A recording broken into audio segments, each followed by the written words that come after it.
Okay. Hi, Rachel. I trust you are well, ma'am. Um, the video that I'm going to do for you will hopefully just take you simply step by step through what we've done just to add the product so far. There's other things you can do once you get into it, but let's get it up and running first. Otherwise, it just complicates things. And you can always come back to us and say, look, how can we do this, that, and the other, and we'll try and show you how to do it reasonably easy. So these are currently the products that I've added. Chicken breast fillet, lean pork steaks, leg of lamb, and tender grilling steak. So there's one beef, one lamb, one pork, one chicken. So I'll take you through briefly now how to add another one in a different category, and the reason for that is because the categories will not show up in the shop until there's something in them. So if there's no chicken in the chicken category, the logo, the icon won't appear. So let's start from there. Down in your left-hand menu here, you'll see it says WooCommerce. At the moment, there are 3 orders. These are test orders, by the way, that we've done, so don't be concerned that somebody's ordered something and you haven't fulfilled it. All products, we can list all our products, which are there in front of you. Add new, we'll come back to that in just a moment. And categories. So all of our categories are now in place as they were and as requested. So as you can see, beef, bulk, the alphabetical order, beef, bulk meat, chicken, lamb, miscellaneous packs, pet food, pork, and small goods. You can change any of these names if you want to down the track. Once the pages are set in place, you can do anything you like with them. And it does show you here, excuse me, it does show you how many items are currently in each category. So those are the items that are in. Now, so categories, we don't need to add any anymore. So let's go back to products and add new in that left-hand menu, as you can see over here. So we'll add new. The computer will bring you back. And on my second screen, I've got 2 screens on my computer. On my second screen, I actually have opened the shop. And the shop is right over here. So that's the old shops, and I'm using that just for reference. So what I'll do is I'll go back onto, let's go on to pet food, just for something to it. We'll add something to the pet food. And we have beef trim. So we'll add that to the pet food category, the product called beef trim. So the product name simply is beef trim. Now, this section here is where you can add a description of the product if you want it. There was no such description on your previous program, but you can add something in there if you like, and I'll show you in a minute where it appears on the sales page. But you can add whatever you like into there. All you have to do is just type it in and it will appear. So let's go across to the right-hand side of the page here now, and there's all your categories. This one is pet food, so what you're going to do is tick pet food. Now, it is possible that you might produce something that will go into 2 or 3 categories. If you do that, just tick 2 of them, and it'll appear in both of them within the shop, if that makes sense. All right, now down the page here a little bit, and you will see essential grid custom settings. Don't need to touch anything of that. Product data. This is where we now need to fill in the information about your product. So the first thing we need to do is add this as a variable product, because you're going to have variable prices on it. Okay.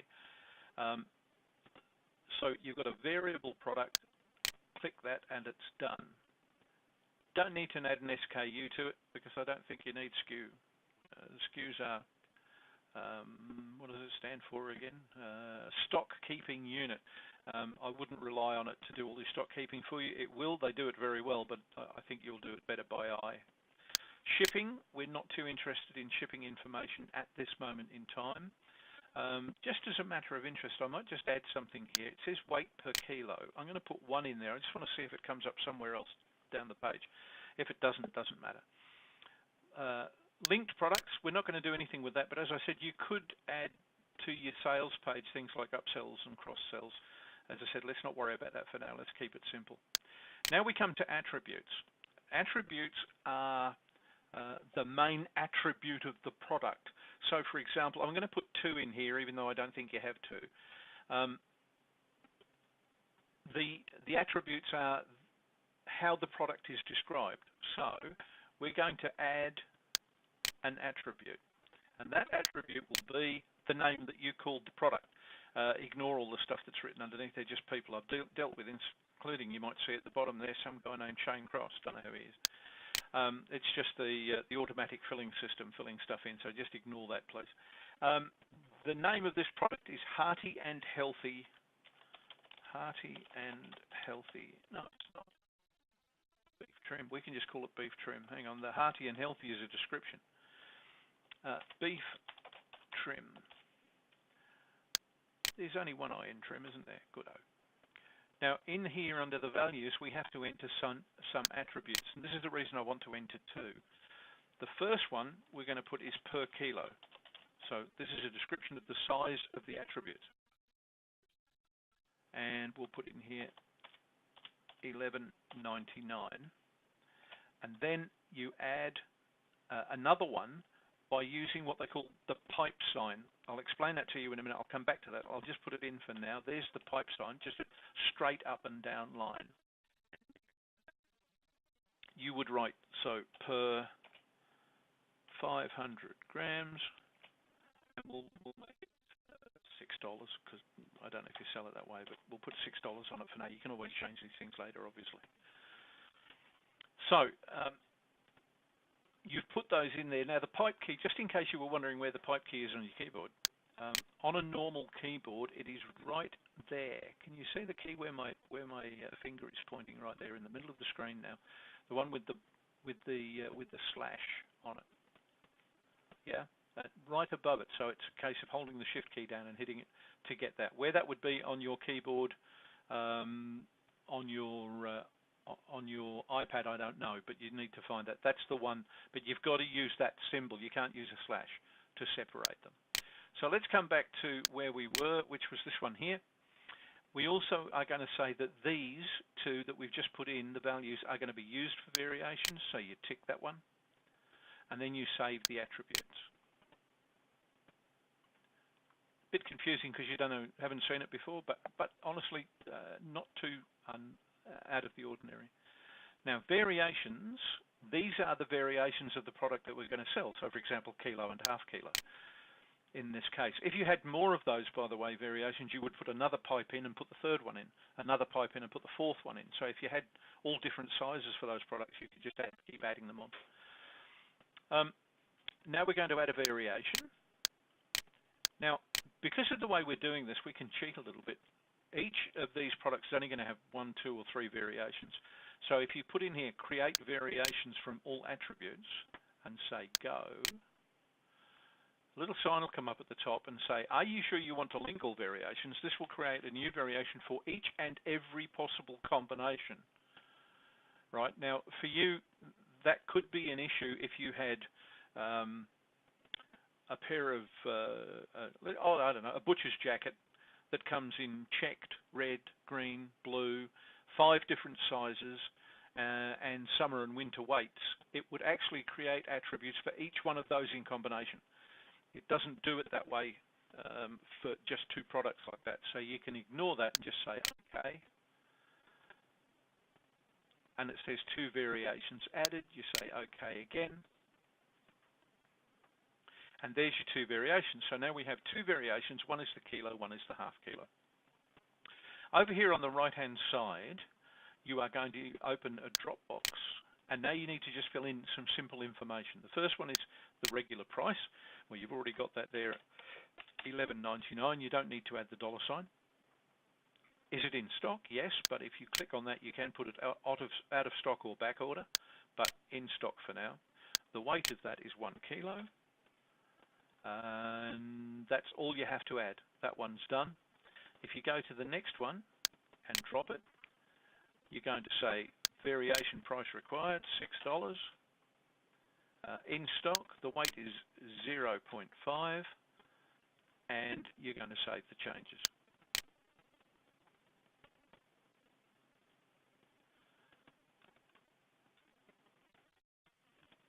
Okay. Now we're going to publish it, except for one thing. We haven't added a product image. Now, I've all of the product images for what you were using before are still stored in the media file inside the system. So let me just show you the easy way to do this. Set product image, click on that, it will open the media file. Now you're just going to have to skim through it and find the picture that you want, which is why I've kept the old ones here, because I can see what the picture was that they were using before. It may be that with obviously your experience in the butcher's shop, you may be able to recognize which one is which. If you can recognize which one of which is which, you may have already spotted that this one right in the middle of the page here is actually the one we're looking for. And it actually says on the label up here under the JPEG, it says Pet 01 Beef Trim. It's a good idea to add an alt text. Just very briefly, when it comes to SEO on a website, to ranking your website on Google, it's really good if all the images have something on them that says what they call alt. Google read that, and they see the picture then as relevant to the site. There's no alt text in this one. So what I would do is add just beef pet food. All right? And then they can see it's pet food, and somebody looking at it go, oh, that's pet food, I shouldn't buy that. Now, so set the product image, and that image will now appear down the bottom of the page here. Give it a second, and in it goes. There we go, wonderful. And that's in place, and now publish.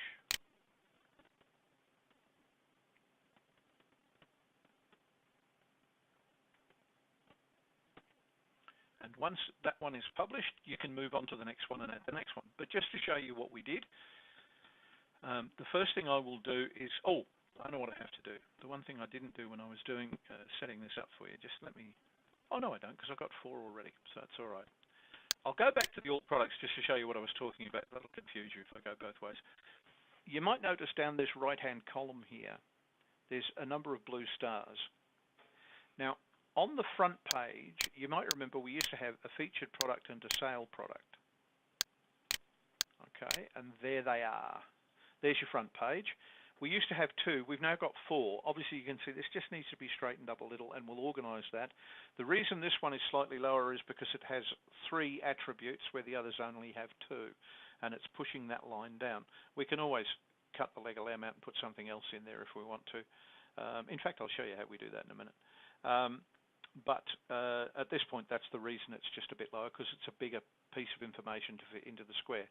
This today's special sign, by the way, as you look at it, is very small. It's supposed to be bigger, and it's giving me the absolute shits at the moment because I can't get it to grow. The actual sign's much bigger than that, but something in it's stopping it, so I'm going to have to go and have a look at the coding in the background, but that should be fixed by quite comfortably the time we open. I'm hoping by tomorrow. So just coming back though, so these are the 4 items that we've got marked with the blue stars.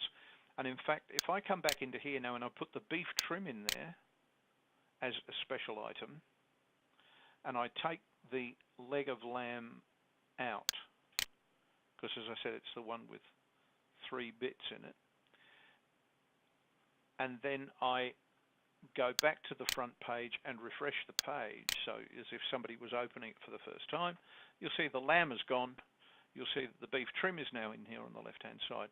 So anything that you want to mark with a special price, excuse me, anything you want to mark as a special and put it on the front page, that's as easy as it is to change them from one to another. You've just seen it very easily. Just click one on, click one off, and it disappears from the front page. So that works really well. Now you've got an add to cart. You might notice, and I'll just point this out to you now, you might notice that these only open up when you click on them. So, and they take the price of whichever one you clicked on. If you want to change it, you can change it to there. Okay, you can't order both at this point, not in one go, but you could go to the cart, then come back to the shop and order the other one. So that's not a problem. And I'll just take you through this quickly just for your information. If you then add to the cart, it will take you through and add it to the cart. There's the lean pork steaks, there's the price, and you can then proceed to the checkout. And on the checkout, there is a section for comments where you can ask people to put where they would like it delivered to, which will give them the opportunity to add in the words, "We'll pick it up from the shop," which we talked about before. And in fact, that will come up, and I'm just opening one up on the other screen at the moment. That will actually come up rather like this, and I'm showing you this again for two reasons, because there you go. There's the actual payment, and it says, just to let you know, your payment's been confirmed. There's the order. You've probably seen these through your new email address anyway. But right here, see, it says, "Note, please keep at the shop for me to pick up." Now, at the moment, on the checkout page, it doesn't give somebody a message underneath that says, "If you would like to pick this up at the shop, please put the information in the notes section." So I will try and get that added in. I think we can add it in. I'm just not sure how to do it at this moment. But it'll give people the idea that they should add that in, and it'll turn up there as a note. It might say, "Don't deliver after 6 o'clock" or something like that. But it does give them a spot to put any notes they like in. And of course, you can actually print this. You were looking for something to put into the order. You could actually print this email and put it into the order. So that also solves that problem, having to worry about a different print line. You could probably now hear my dog barking. I will strangle her. She's a lovely dog, though. We were talking about that. You'll get in trouble. Okay, so now let's just show you what the page looks like. What I'll do is I'll do it this way, because as I'm talking to you on my computer, it's not set up quite right yet. If I just put in there shop, and we'll take you to the actual shop page as it stands at this moment. Now, as I said, there are 5 products in there, 1 from each of those sections. You can see the other sections like miscellaneous, like packs, aren't there on the shop page at the moment. And the reason they're not there is because there's no products in them. As soon as you get products in them, they will appear automatically. If I now click on the lamb shop, it's into at the moment there's only 1 product in there, but if there were more than 1 product in there, it would bring them all up individually. People can order from here. They can just order straight from there. So if they had 10 products here, they can just coast down the page and they can see the sizes, they can see the costs, and go straight to the add to cart button. But if they wanted to have a better look, they could in fact just click on that image, and again you couldn't do on eShop. And each product has its own individual page built in. Now on this, you can also add a description of the product.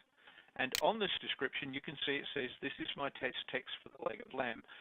That's the stuff we put in the back. When we opened up the product, when we did the beef trim product, I'll just edit it, just open it up again for you.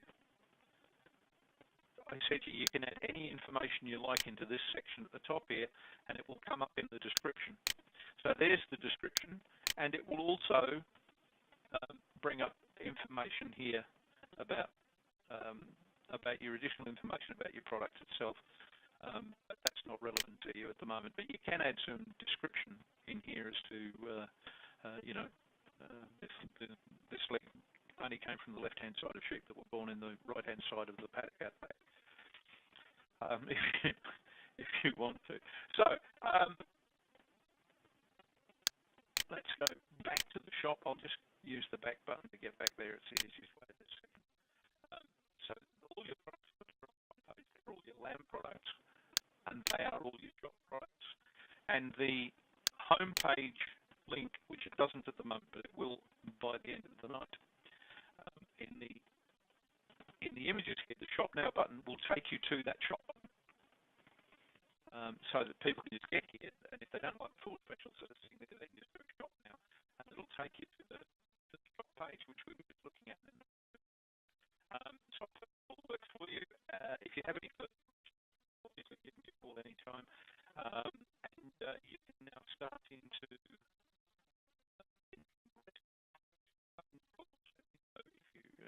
at any time, if you run into an issue, let's see if we can solve it on the spot. Once that's done, you are ready to go. Meanwhile, in the background, I'll be working on discreting the menus. They now relate to the new pages, not the old pages. And then at the end of all this, once we're happy that everything's in place, we'll delete all the eShop stuff, so that it doesn't get confusing in the backdrop. But just to remind you again, Under WooCommerce, it says products, and under products, you've got this little menu. Where it says WooCommerce, this is all the stuff that you've got to deal with, not these ones up here that say products, because that's the old eShop stuff. That will all disappear once you've got everything in, but I thought if we leave them there, you can actually refer to those if you want to. So if you go up here to produce, I'm guessing if I click on this one, because I haven't looked at it hard, but it may actually give you all of your products. So I click on add new. That was clever, Gordy. Okay, here we go again. All items. Where's all items? So we got all items. Oh no, that's not the right one. Okay, where is it? Let me have a look. Is it eShop down here somewhere? eShop. It'll be down here. eShop products. If you go down here to eShop products, and there's all your products that you've got over here. Now you could, in theory, copy. Don't worry about the SKUs. You can put SKUs in if you want to. I haven't so far, but if you want to add them, please do. No reason why you shouldn't. But you could actually copy that one. Make sure you know where the picture is. Copy the picture across. I think we've already got this one anyway. But copy the picture across and then delete that product. Quite simply, you could actually just delete that product. And as you delete it, of course, that thing will get smaller and smaller. But if you want to just leave them there and run down the list, copy the product. It'll at least give you a reference point. But the one you need to be building them in is the one under WooCommerce where it says products. And then there's your products that you're actually adding in now. I hope that all makes sense. If I missed something, give me a call. I'll place this on YouTube, on my YouTube channel, so you can, and send you the link so you can refer to it at any time. I hope this has been of some help to you. Take care.